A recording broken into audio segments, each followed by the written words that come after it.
Clara Vicentini est une jeune femme brésilienne de 22 ans partie aux États-Unis en 2006 dans le cadre d'un programme d'échange. Malheureusement, son voyage va très mal commencer et quand les choses vont sembler aller mieux pour elle, Clara va mystérieusement disparaître à la sortie d'un bar. Mais plus étrange encore, il semblerait qu'avant de disparaître complètement, elle ait eu le temps de rentrer à son domicile et d'y déposer ses affaires. Pour tout savoir sur la triste et très mystérieuse histoire de Clara Vicentini, lançons-nous maintenant dans la vidéo.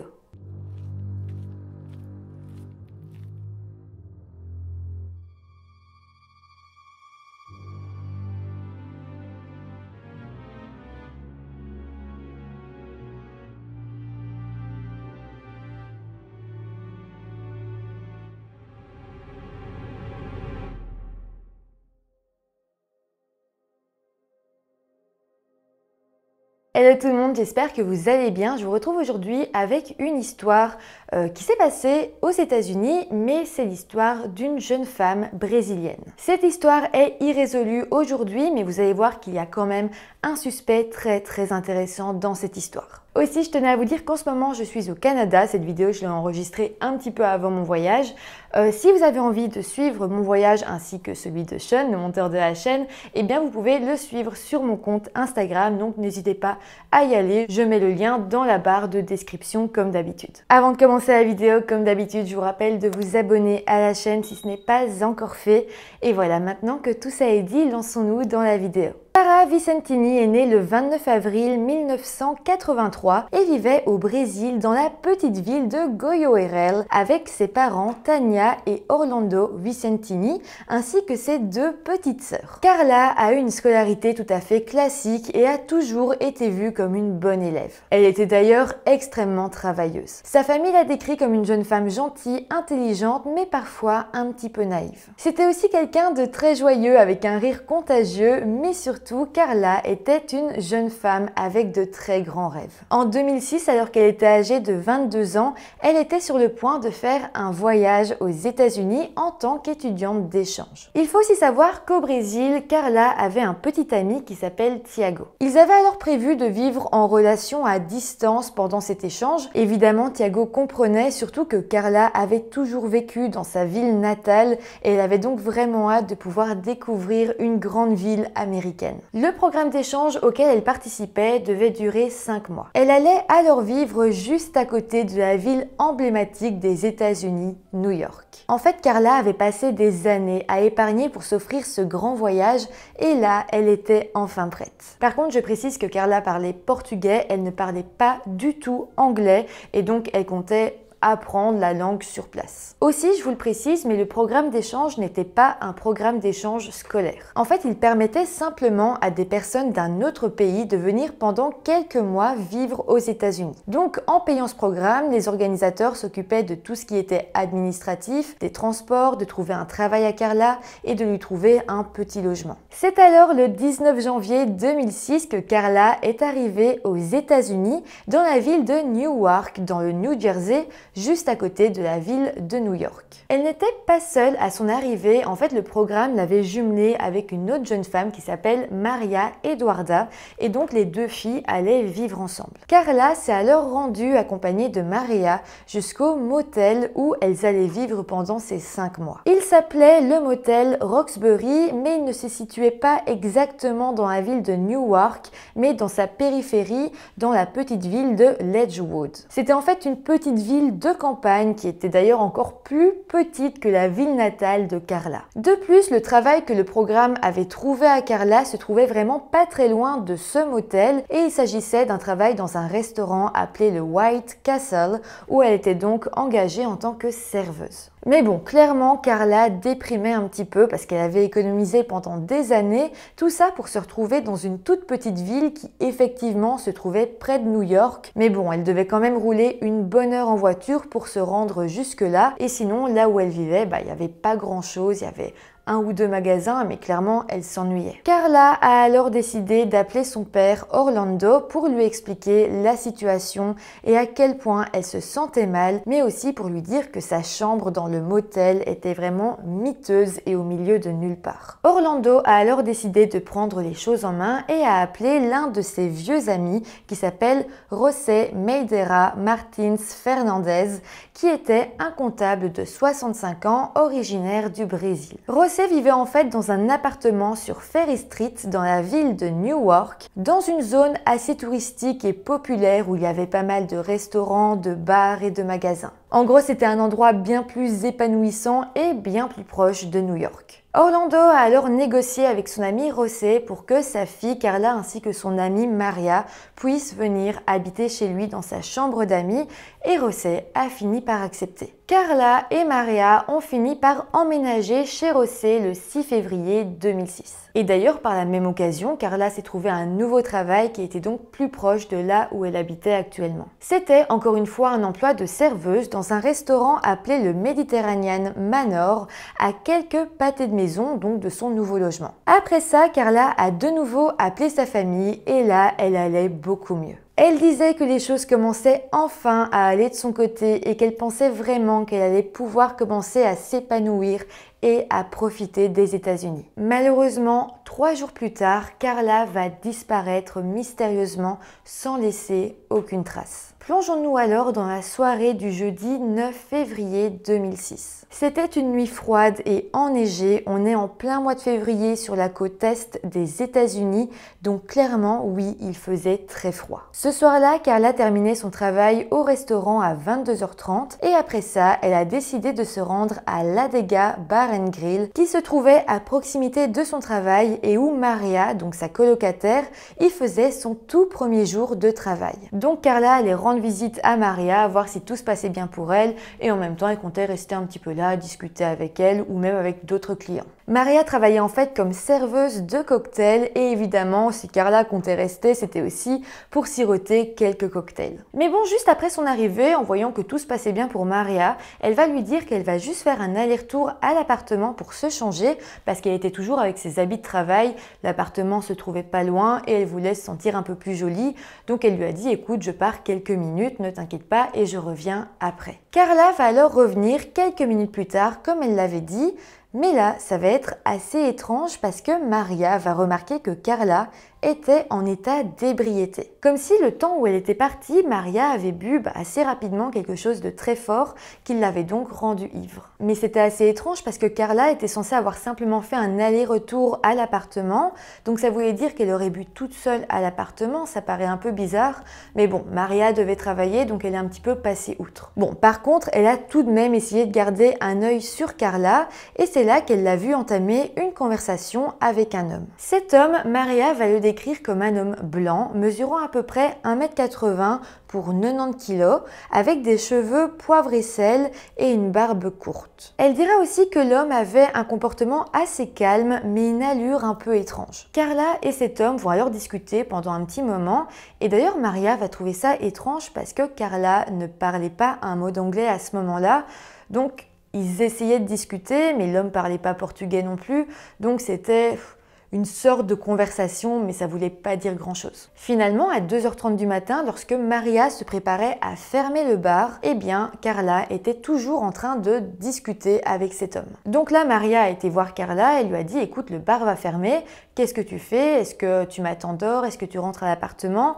Et Carla lui a dit « Écoute, je vais rentrer à l'appartement, mais juste avant, je dois accompagner cet homme à sa voiture parce qu'il voulait lui montrer une photo. » C'est en tout cas ce que Carla a compris. Donc le plan était que Carla aille voir cette photo à la voiture de cet inconnu et qu'après ça, elle rentre à l'appartement. Maria, de son côté, devait donc fermer le bar et après ça, elle allait rejoindre Carla à son appartement. Maria a alors regardé Carla sortir du bar avec ce mystérieux inconnu. Mais bon, elle avait du travail, elle devait encore nettoyer les tables et tout ranger. Et quand elle a enfin eu terminé ses tâches, eh bien Maria est simplement rentrée à l'appartement où elle s'attendait donc à retrouver Carla. Mais voilà, une fois que Maria est arrivée à l'appartement, elle a toqué à la porte pour rentrer, mais personne n'est venu lui ouvrir. En fait, Maria et Carla se partageaient un double des clés et Carla avait pris les clés en disant à Maria « Ne t'inquiète pas, quand tu rentres, tu toques et je viendrai t'ouvrir ». Donc Maria toquait encore et encore à la porte sans que Carla ne vienne lui ouvrir. Carla ne semblait même pas être dans l'appartement et au final, c'est José qui s'est réveillé et qui est venu ouvrir à Maria. Là, Maria a demandé à José si Carla n'était pas venue dans l'appartement et José dira qu'il ne savait pas, qu'il dormait et ensuite lui, il est parti redormir. Évidemment, Maria trouvait ça étrange que Carla ne soit toujours pas revenue. C'était vraiment bizarre parce qu'elle avait quand même mis du temps à fermer le bar et Carla était censée juste aller voir une photo puis revenir. Donc, elle s'est quand même dit qu'il y avait quelque chose d'étrange et elle a décidé de regarder si dans la chambre il y avait une trace ou l'autre de Carla. Et c'est là qu'elle a découvert que Carla était bel et bien rentrée à l'appartement vu que sur sa table, elle avait déposé son passeport et son portefeuille ainsi que sa veste, une veste bleue de la marque Hugo Boss qu'elle portait d'ailleurs quelques minutes plus tôt lorsqu'elle est sortie du bar. Cette découverte prouvait donc que Carla était bel et bien rentrée à l'appartement.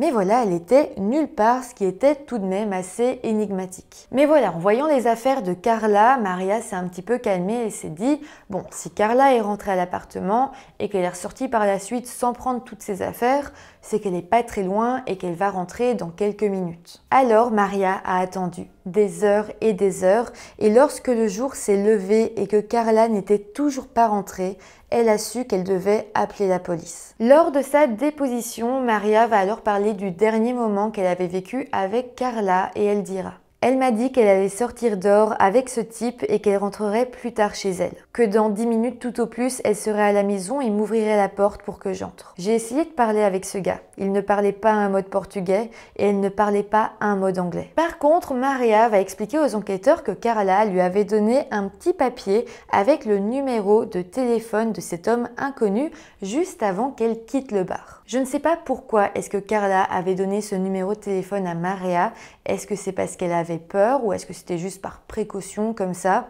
Je ne sais pas, mais en tout cas, Maria dira aux policiers qu'elle avait perdu ce bout de papier. Donc malheureusement, sans ce petit papier avec le numéro de téléphone, c'était très difficile de retrouver cet inconnu avec qui Carla était partie. En tout cas, les enquêteurs déclareront officiellement la disparition de Carla et une enquête pour la retrouver sera alors lancée. Quelques jours plus tard, le patron de Carla, donc le patron du restaurant Mediterranean Manor, va appeler la police. Il expliquera alors avoir reçu un appel très inquiétant. En fait, le téléphone fixe du restaurant avait sonné et lorsqu'il avait répondu, il avait entendu une femme crier à l'aide. Il avait essayé de demander de qui il s'agissait, mais finalement, l'appel s'était soudainement coupé. C'était très étrange et même glaçant et immédiatement, le patron du restaurant s'était dit que cet appel pouvait être lié de près ou de loin avec la disparition de Carla. Malheureusement, les enquêteurs ne sauront jamais si cet appel était réellement suspect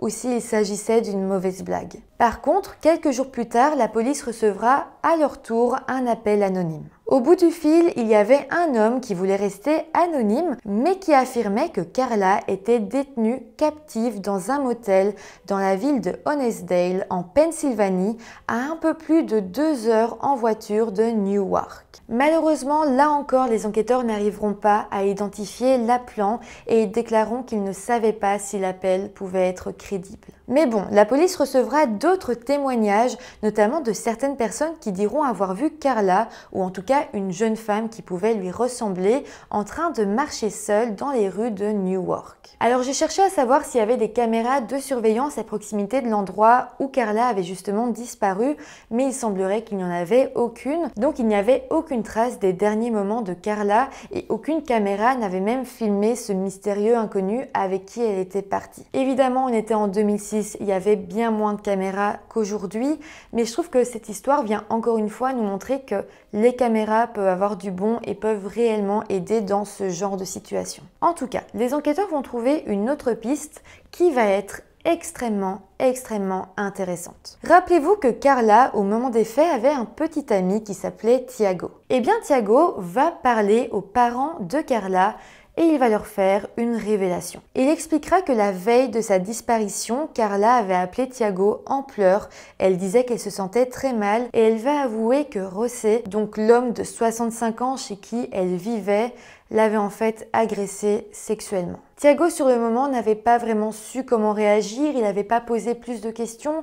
En fait, Carla était juste en pleurs, elle avait l'air totalement traumatisée, donc Thiago n'a fait que la rassurer. Mais voilà, quand 2 jours plus tard, il avait appris sa disparition et surtout le fait qu'un homme inconnu dans un bar était le suspect principal, eh bien, il avait immédiatement réagi. C'est là qu'il avait été voir les parents de Carla pour lui dire que non, cet homme dans ce bar, oui, peut-être qu'il pouvait être un suspect potentiel, mais que selon lui, le vrai suspect, la vraie personne qui avait un mobile pour réellement s'en prendre à Carla était José. Ça va être quand même un peu long avant que la police soit au courant de cette information, mais lorsqu'ils vont l'être, eh bien Thiago va finalement être interrogé par les policiers. Selon lui, Carla, après son agression, avait immédiatement voulu trouver un nouvel endroit où vivre. Elle avait alors trouvé un nouvel appartement où elle comptait emménager dès le lundi 13 février, donc quelques jours plus tard. Évidemment, les enquêteurs vont prendre ce témoignage très au sérieux, surtout que tout ça paraissait vraiment très plausible. En fait, comme je vous l'ai dit, jusqu'ici, le suspect principal était cet homme avec qui Carla avait discuté dans le bar. Mais si vraiment c'était cet homme qui s'en était pris à elle, c'est difficile d'imaginer pourquoi est-ce que Carla serait entrée jusque chez elle, qu'elle aurait déposé toutes ses affaires et puis qu'elle serait ressortie sans veste, sans rien, à l'extérieur pour revoir cet homme qui ensuite s'en serait pris à elle. Enfin voilà, c'est un petit peu compliqué à imaginer, alors que la théorie que ce soit José qui s'en soit pris à elle lorsqu'elle est rentrée dans l'appartement, eh bien ça paraissait bien plus plausible. Donc voilà, clairement ça expliquait pourquoi Carla aurait pu disparaître alors qu'elle se trouvait seule dans l'appartement en compagnie de José. Les enquêteurs ont alors décidé d'interroger José et il va leur expliquer qu'il dormait et qu'il n'avait pas du tout entendu Carla rentrer à l'appartement pour y déposer ses affaires le soir où elle a disparu. D'ailleurs, il va dire qu'entre le moment où Carla serait rentrée et le moment où Maria est rentrée, il n'aurait jamais eu le temps de s'en prendre à Carla, de nettoyer ses traces et ensuite de se comporter normalement avec Maria. Mais malgré tout, il va quand même agir bizarrement parce qu'il va refuser de donner son téléphone aux enquêteurs et il va refuser de coopérer plus après ça. Mais plus étrange encore, cet interrogatoire sera le dernier que José va donner parce qu'après ça, il va quitter le pays. En fait, il va subitement quitter le territoire américain où il vivait pourtant depuis des années. Clairement, j'ai envie de dire que c'est un acte qui est totalement incriminant. Après, il reste la possibilité qu'il ait eu peur d'une erreur judiciaire, qu'il se soit dit que malheureusement, comme il était étranger, peut-être que les enquêteurs, que les policiers s'en seraient plus facilement pris à lui. Ça reste une possibilité, mais malgré tout, quitter le territoire, ça reste un acte très suspect. D'autant plus quand on sait que José est finalement retourné vivre au Brésil, mais que par contre, il a décidé de ne plus parler aux membres de sa famille. Malheureusement, la disparition de Carla ne va être que très peu médiatisée aux États-Unis et les enquêteurs vont essayer de faire le plus possible, mais bon, finalement, José, leur suspect principal, avait fui le pays et il ne pouvait donc plus rien faire. Surtout qu'aucun indice supplémentaire ne sera retrouvé. Au Brésil, par contre, l'affaire fera énormément de bruit et beaucoup de Brésiliens ont soutenu les parents de Carla et les ont poussés à se rendre aux États-Unis et à réclamer l'aide du FBI. Finalement, grâce à tous leurs efforts, la disparition de Carla a été considérée comme criminelle et le FBI a enfin pu rejoindre la recherche. Mais bon, ce fut une victoire de courte durée parce que le FBI de leur côté ne sauront pas non plus comment faire avancer cette enquête. Les parents de Carla ont alors décidé d'écrire au Sénat brésilien et José a reçu l'ordre de témoigner devant un grand jury afin qu'il donne sa version des faits de ce qu'il s'était passé la nuit où Carla a disparu. José, qui n'a donc pas eu le choix, a témoigné et a alors changé sa version des faits. Donc rappelez-vous qu'au début, il avait dit aux enquêteurs américains qu'il dormait et qu'il n'avait pas du tout entendu Carla rentrer à l'appartement puis ressortir. Cette fois-ci, il va donc changer de version et il va dire qu'en fait, il s'était réveillé et qu'il avait entendu 2 hommes accompagnés de Carla entrer dans l'appartement. Il a donc dit qu'il avait bel et bien entendu Carla entrer puis repartir quelques instants plus tard. Évidemment, il sera noté que Rosset avait donné une version des faits différente que celle qu'il avait donnée aux agents américains, mais bizarrement, les enquêteurs brésiliens ne vont pas plus enquêter sur lui. Au final, Rosset ne sera jamais inculpé dans le cadre de la disparition de Carla ou même dans le cadre de ses allégations d'abus sexuels. Pire encore, Rosset a été exclu de la liste des suspects potentiels. D'ailleurs, rien dans l'enquête explique clairement ce qui a poussé les enquêteurs à exclure Rosset de cette liste. Finalement, en 2015, le FBI a annoncé qu'il donnerait une récompense de 20 000 $ pour toute information qui mènerait à l'endroit où se trouve Carla. Aussi aujourd'hui, vu que Rosset n'est plus du tout le suspect officiel, eh bien le principal suspect est donc l'homme étrange qui était à l'Adega Bar & Grill, qui ne s'est d'ailleurs jamais manifesté après l'annonce de la disparition de Carla. Personnellement, je me dis deux choses. S'il ne s'est jamais manifesté, c'est soit parce qu'il avait bel et bien quelque chose à voir avec la disparition de Carla, ou peut-être c'est tout simplement parce qu'il ne sait pas que Carla a disparu et qu'il ne sait pas que cette Carla qui aurait disparu dans la ville, parce que ça a quand même fait beaucoup de bruit au moment des faits, même si c'était pas national, au moins dans la ville, eh bien tout le monde le savait. Peut-être que lui n'a pas compris que cette fille, que cette Carla qui avait disparu, eh bien c'était la fille avec qui il avait discuté au bar. En fait, ça reste plausible puisque Carla ne parlait pas anglais, cet homme ne parlait pas portugais, ils n'ont pas vraiment su échanger énormément. Si les deux étaient un peu ivres, ils ne se rappelaient plus vraiment le visage de Carla. Donc, il y a quand même une possibilité qu'il ne sache pas du tout que cette fille à qui il a parlé était finalement disparue après cette soirée. Ça reste évidemment une possibilité, peut-être qu'il y a autre chose, je ne sais pas. En tout cas, au fil des années, il semblerait que les proches de Carla aient perdu espoir de la revoir un jour en vie. Sa mère, Tamara, dira même en interview « Je pense que Carla n'est pas en vie parce qu'elle ne restait jamais plus de 2 jours sans contacter sa famille. Quelqu'un a détruit son rêve. » Pour terminer cette vidéo, je vais quand même vous faire une courte description de Carla, je pense que ça reste important. Donc Carla aurait aujourd'hui 34 ans et au moment de sa disparition, elle avait les cheveux blonds, les yeux bruns, mesurait 1,70 m à peu près pour 65 kg. C'est important de savoir qu'elle avait 3 tatouages, un ange gris sur le dos, un caméléon rouge et jaune sur la hanche gauche et un tatouage tribal sur le bas du dos. Voilà, c'est comme ça que se termine cette affaire. C'est une affaire qui date de 2006 et je pense sincèrement qu'elle sera difficilement résolue parce que les enquêteurs ont comme laissé tomber. Aussi, je me dis que si les enquêteurs brésiliens ont décidé d'enlever comme ça sans raison Rosset de la liste des suspects, eh bien, il y a une possibilité qu'ils aient été corrompus et si c'est le cas, eh bien, je doute que vraiment cette enquête continue un jour. En tout cas, n'hésitez pas à me dire dans les commentaires tout ce que vous avez pensé de cette histoire, à me donner toutes vos théories et voilà, n'hésitez pas non plus à mettre des petits pouces en l'air si la vidéo vous a intéressé, à vous abonner à la chaîne, ça m'aide énormément, ça me motive énormément et sinon, moi je vous retrouve très bientôt pour une nouvelle vidéo. Bye!